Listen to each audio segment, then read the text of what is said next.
At Gillette Stadium, which end with the opening of the NFL season, begin with the final tune-up for the United States ahead of their playoff with Mexico. The task at hand for Jurgen Klinsmann is significant. Spots within the starting 11 versus El Tri are there to be won. Michael Bradley returns to the squad and joins his American teammates. Tonight they face five-time world champions Brazil, who will give the U.S. what they seek and maybe more than they want. 90 minutes that must answer many questions. USA, Brazil, next.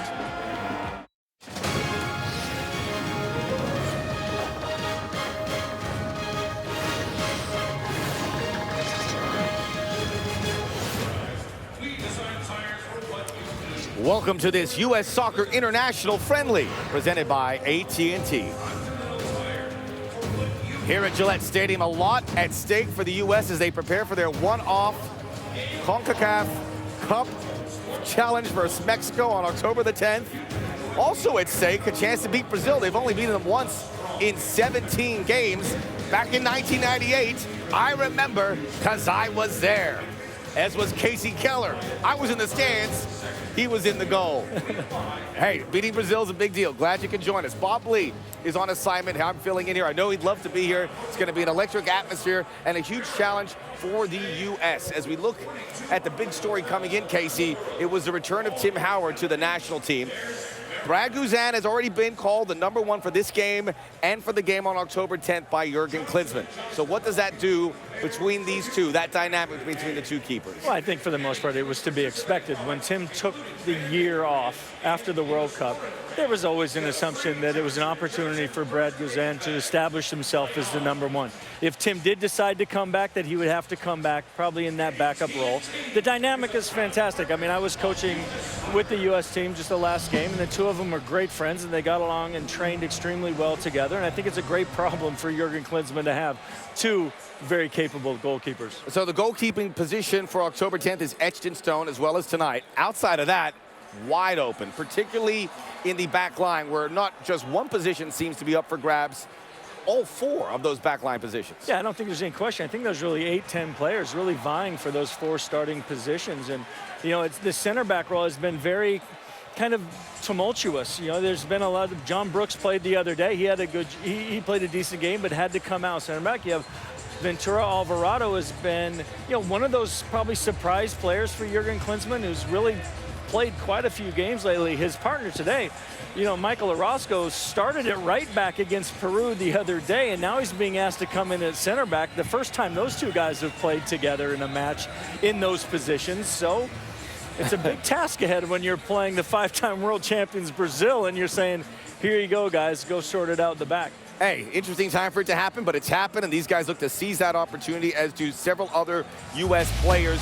We look at the back four. It's not just the defenders, but midfield and attack, there are spots up for grabs, starting and off the bench. Well, yeah, well, so, okay, there's Brad Guzan. Of course, he's back there. But Jeff Cameron, who came in off the bench for Michael Orozco in that right-back position, now gets the start there. Tim Ream keeps his position after having a very solid game against Peru. Those two holding midfielders, Bedoya and Jones, key to kind of just secure that back four, just be that buffer in front. Pace will come out wide with Zardes and Yedlin and Michael Bradley to help support the lone man up front, Josie Altidore, who came back into the fold with 2 goals against Peru.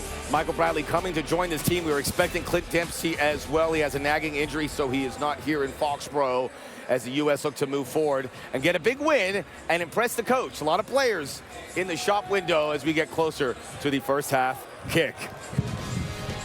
The U.S., the American Outlaws here. Brazil, a big ticket. Neymar's here. We'll see when we see him as this U.S. team prepare for a one-off game on October with everything to play for.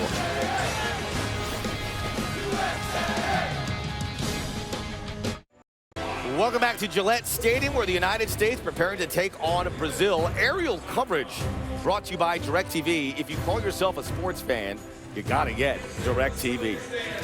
Our Taylor Twellman, who will be calling the game, had an exclusive sit-down with Jurgen Klinsmann, and he talked about the challenge of today's opponent.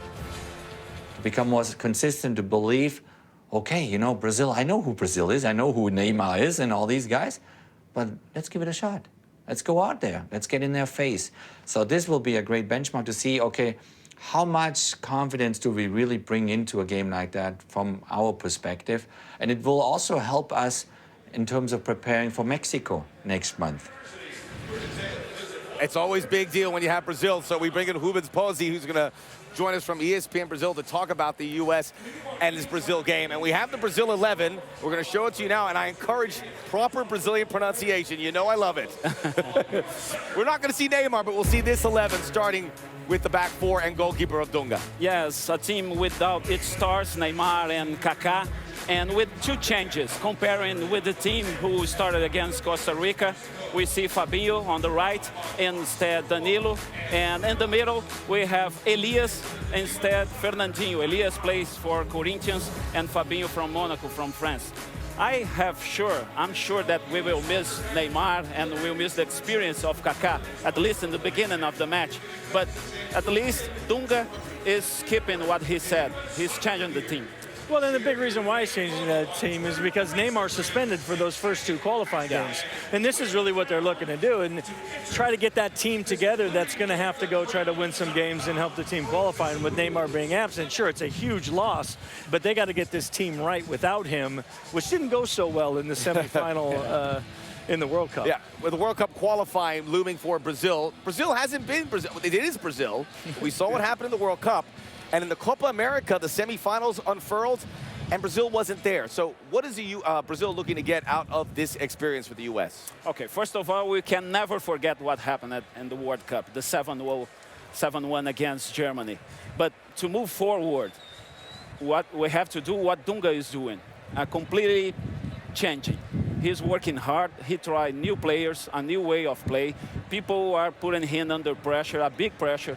He had 15 matches, 13 wins, 1 loss, 1 tie, but people were still putting him under pressure. But he's keeping with what he said. I will change this team. We need changes, and we're going to start right now. And he's preparing the team, as Casey said, for the qualifiers. Without Neymar in the first 2 matches, the first one against Chile. So, in my opinion, he's doing a good job so far. And we have to respect his approach. And as you said, it's a very tough job for Dunga as he looks to make sure this team is part of the 2018 World Cup that will begin once they are complete here in 2015. When we return, we're going to get you out to the action. First half kickoff looming